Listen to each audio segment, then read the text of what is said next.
لہذا میں تمہیں چھوڑوں گا نہیں، مخالف سمت سے ہاتھ پیر سب کا کاٹ دوں گا۔ اب راتوں رات اللہ کا حکم ہوا کہ اب جو ہے مصر چھوڑ کر کے آپ بھاگ نکلے۔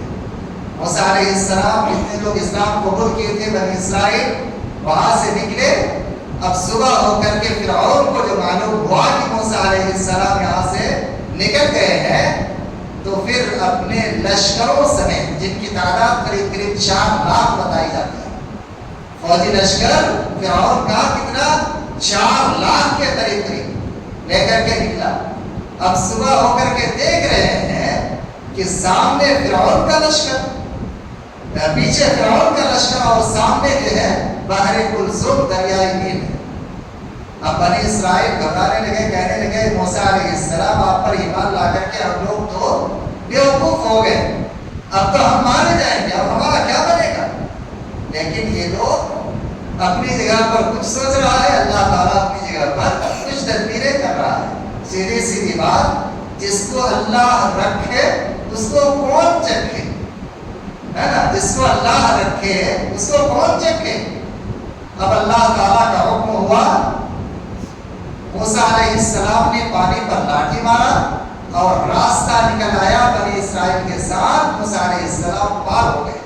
اب فرعون آیا اور کہا کہ چلو اسی راستے سے ہم چلتے ہیں، بنی اسرائیل کو موسیٰ علیہ السلام کو پکڑ لیں گے، نہیں تو ہماری حکومت خطرے میں ہے۔ اب یہ لوگ نکلے، جب بیچوں بیچ پہنچے اللہ تعالیٰ نے حکم دے دیا اور یہ پانی مل گیا، سب کے سب ڈوب کر کے ہلاک ہو گیا۔ اب فرعون کو یقین ہو گیا کہ میں بچنے والا نہیں، میں تو ختم کر دیا جاؤں گا۔ اب فرعون کہنے لگا کہ میں موسیٰ اور ہارون کے رب پر ایمان لاتا ہوں۔ اب اللہ تعالیٰ نے کہا کہ نہیں، جب گرگرا شروع ہو جائے تو پھر اس وقت ایمان لانا یا توبہ استغفار کرنا اللہ تعالیٰ کو مقبول نہیں، کیونکہ پورے جسم سے روح کھینچ کر کے حلق تک پہنچ جاتی ہے اور گرگراہٹ شروع ہو جاتی ہے، تو اللہ تعالیٰ بھی اس وقت تک توبہ قبول کرتا ہے۔ نبی صلی اللہ علیہ وسلم نے فرمایا کہ اللہ تعالیٰ بندے کی توبہ قبول کرتا ہے اس وقت تک جب تک گرگرا نہ آئے۔ گرگرا شروع ہو جائے تو اللہ تعالیٰ توبہ قبول نہیں کرتا ہے۔ ان کی گرگراہٹ شروع ہو گئی، اب موت کو اپنی نگاہوں کے سامنے دیکھ رہا ہے، تو کہہ رہا ہے کہ موسیٰ اور ہارون کے رب پر آپ ایمان لاتے ہیں۔ اللہ نے کہا کہ اب ایمان لانا تمہارے لیے نہیں ہے، البتہ تم جب ایمان لانا چاہتے ہو تو تمہارے جسم کو آنے والے لوگوں کے لیے ہم نشانی بنا دیں گے۔ وَنُنَجِّيكَ بِبَدَنِكَ لِتَكُونَ لِمَنْ خَلْفَكَ آیَةً، تمہارے جسم کو آنے والے لوگوں کے لیے عبرت کا سامان بنا دیں گے۔ اور اللہ تعالیٰ نے اس کے جسم کو محفوظ رکھا، اور آج بھی لوگ اس کے جسم کو دیکھتے ہیں۔ مصر کے عجائب خانہ میں ان کا جو ہے جسم پڑا ہوا ہے، جس کو آپ لوگ واٹس ایپ وغیرہ میں یا نیٹ وغیرہ میں دیکھے ہوں گے، باہر ہے۔ تو یہ وہی فرعون ہے جس کا نام رمزش بتایا جاتا ہے۔ اب موسیٰ علیہ السلام وہاں سے پار ہو گئے، میدان تیہ میں رکے، اور وہاں سے جو ہے بنی اسرائیل پر اور موسیٰ علیہ السلام پر اللہ تعالیٰ نے کیا کیا؟ منہ سلویٰ کو نازل کیا، بادلوں کا سایہ دیا، اور پینے کے لیے میٹھا چشمہ کا پانی دیا، اور موت کے بعد ان کو زندگی بھی دی۔ پھر ان لوگوں نے جب مطالبہ کیا کہ ہم کو ایک ہی طرح کھانا کھا کر کے اچھا نہیں لگتا ہے، ہمیں ککڑی چاہیے، کھیرا چاہیے، لہسن چاہیے، پیاز چاہیے، تو اللہ تعالیٰ نے کہا یہاں سے تم قوم عمالقہ کی طرف چلے جاؤ، بیت المقدس چلے جاؤ، اور وہاں جا کر کے قوم عمالقہ جو وہاں پر سکہ جمایا بیٹھا ہے، تو پھر قوم عمالقہ کا افراد کو لڑائی کر کے وہاں سے لگا دیں۔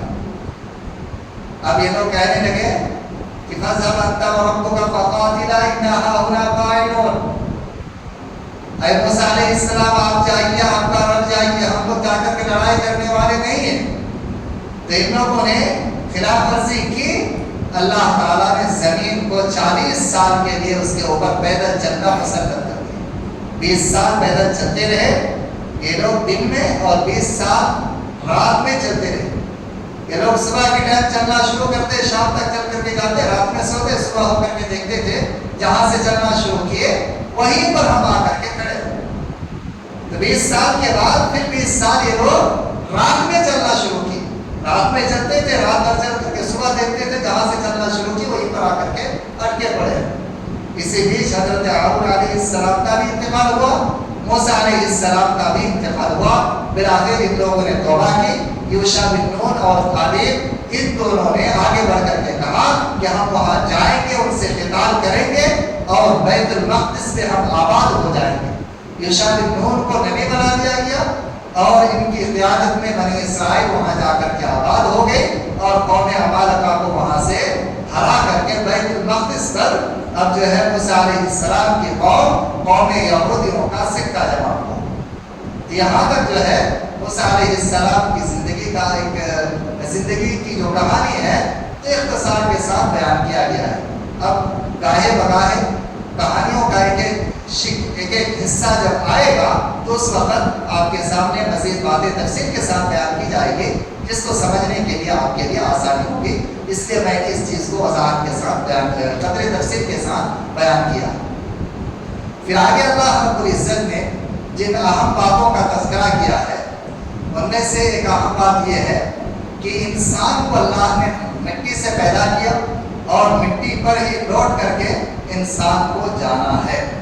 پھر آگے اللہ رب العزت نے جن اہم باتوں کا تذکرہ کیا ان میں سے ایک اہم بات یہ ہے کہ جب قیامت آئے گی تو یہ پہاڑ ریزہ ریزہ کر دیا جائے گا اور پوری زمین کو مسطح اور برابر کر دی جائے گی.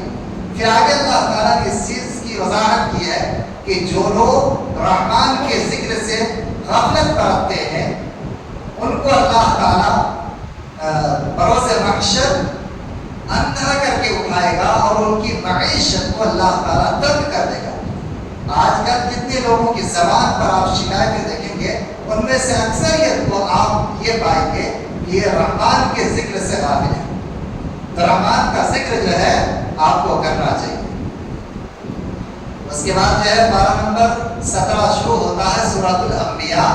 تو سورۃ الانبیاء میں پہلی بات اللہ تعالیٰ نے یہ بیان فرمائی ہے کہ حساب کا وقت قریب آ چکا ہے اور لوگ غفلت میں پڑے ہوئے ہیں.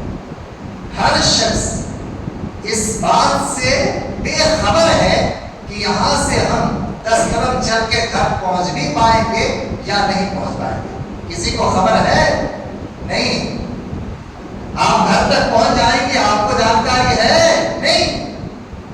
سامان 100 برس کا پل کی خبر نہیں.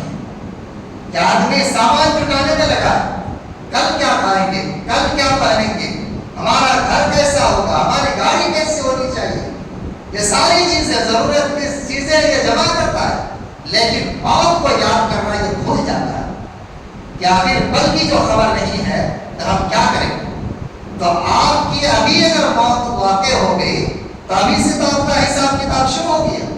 موت ہوئی, قبر میں دفن کیے گئے, منکر نکیر آ کر کے آپ کو سوال کرنا شروع کرے گا, تمہارا دین کیا ہے, تمہارا رب کون ہے, اور تم اس شخص کو جانتے ہو. یعنی محمد صلی اللہ علیہ وسلم کی شکل و شناخت پیش کر دی جائے گی, جانتے ہو. یہیں سے حساب شروع ہو جائے گا. اللہ تعالیٰ نے کہا کہ حساب کا وقت قریب آ چکا ہے لیکن لوگ غفلت برت رہے ہیں. پھر آگے اللہ رب العزت نے جن اہم باتوں کا تذکرہ کیا ان میں سے ایک اہم بات یہ ہے کہ حضرت ابراہیم علیہ السلام اپنی قوم کے ساتھ مینا میں گئے, ان کو توحید کی دعوت دے رہے. قوم کے لوگ مینا گئے, فیلڈ خالی ملی اور جا کر کے بت خانہ میں ابراہیم علیہ السلام نے تمام بتوں کو توڑ دیا اور بڑی بت جو تھی ان کی گردن پہ کلہاڑی لٹکا کر کے چھوڑ دیا.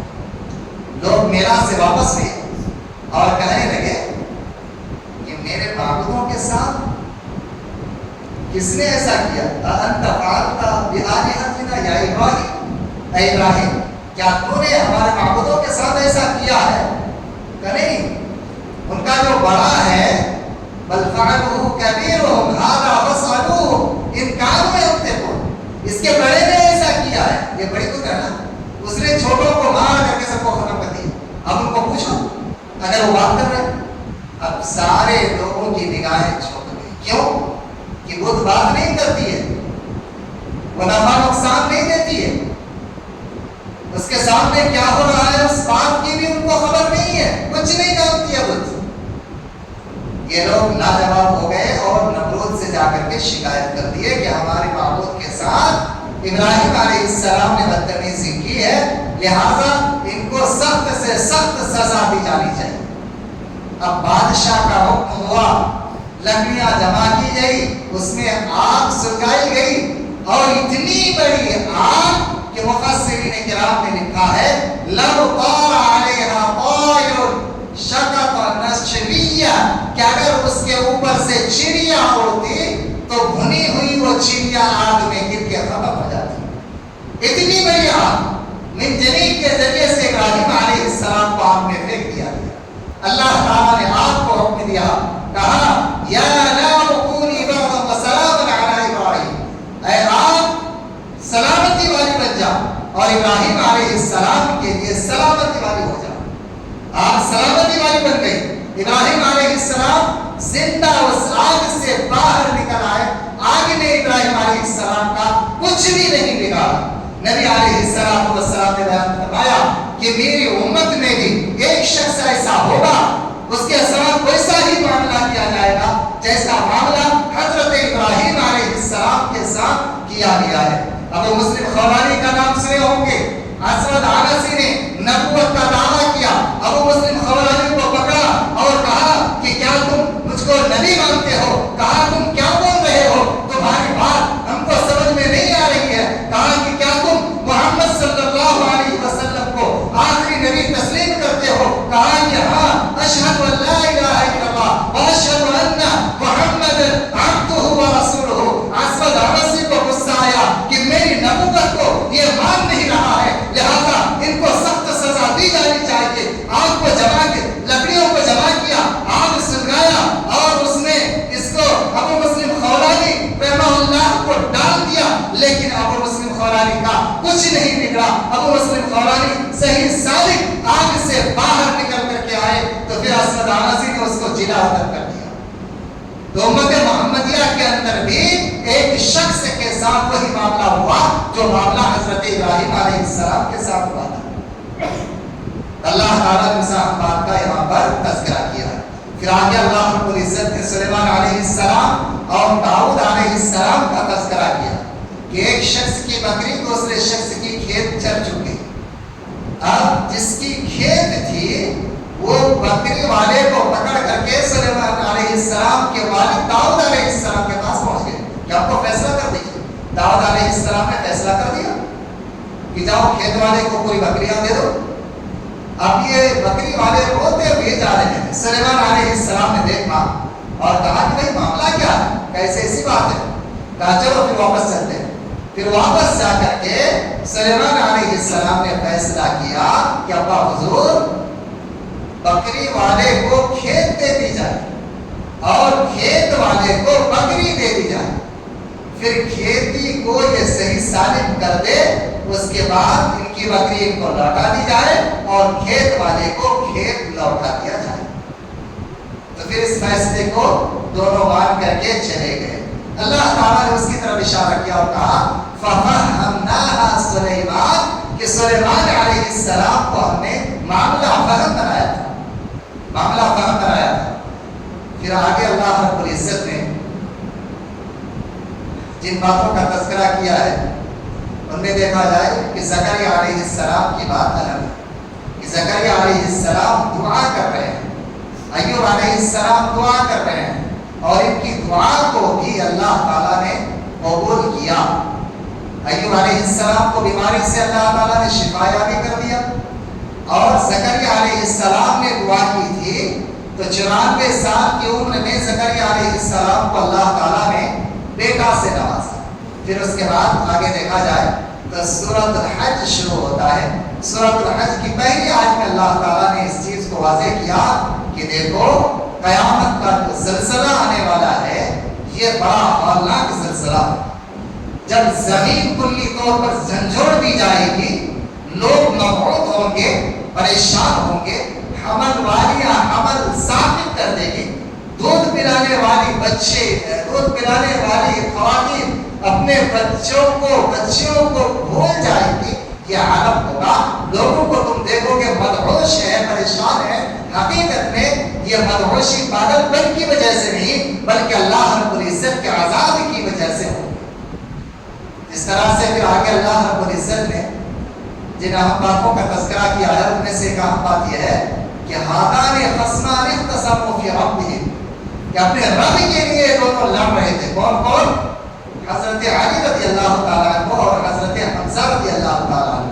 غزوہ بدر کی بات ہے، غزوہ بدر کی بات ہے کہ مبارزت کے لیے 3 لوگ مسلمانوں کا نکلے تھے اور 3 لوگ کفار کی طرف سے آگے بڑھے.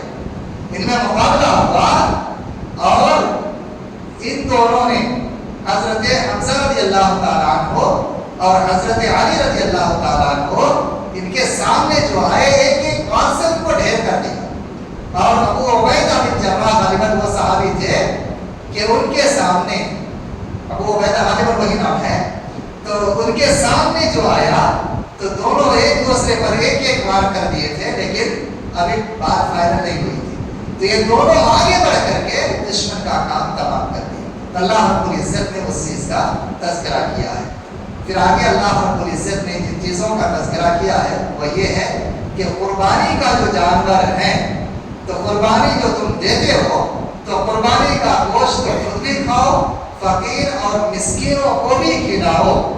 قربانی جو تم کرتے ہو تو قربانی کا گوشت، قربانی کا خون اللہ کے پاس نہیں پہنچتا ہے بلکہ دلوں کا تقوی اللہ رب العزت کے پاس پہنچتا ہے. اور اس بات کو یاد رکھو، جو ناشکرا ہے اور کفر کرتا ہے ایسے ناشکروں اور کفر کرنے والوں کو اللہ تعالیٰ محبوب نہیں رکھتا.